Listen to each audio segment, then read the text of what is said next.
The European Union was described as being in its darkest before dawn period as coronavirus vaccine delays coincide with economic challenges. Last week, the EU sought help in the US to try and give its vaccine rollout some momentum after controversy over the AstraZeneca jab.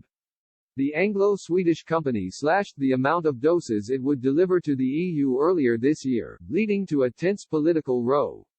In January, French President Emmanuel Macron falsely claimed the Oxford AstraZeneca vaccine was quasi-ineffective for over 65 hours before it was approved by regulators for use on all adults in the EU. But take-up of the AstraZeneca jab hasn't been as high in Europe, contributing to the EU's rollout delays. This could prolong the economic crisis in Europe, described as its darkest before dawn by an economist.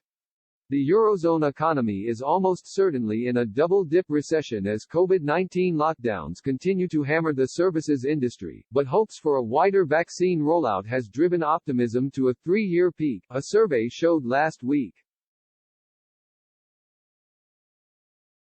Marcel Clock, senior economist at ING, said in mid-February, with lockdowns extended into the new year, it really feels like it is darkest before dawn in the eurozone.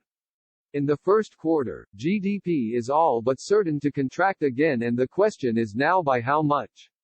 However, Mr. Clock was optimistic the vaccine will eventually allow the eurozone to recover. He added, the combination of lockdowns and vaccinations will allow for more substantial reopening of economies over the course of the second quarter.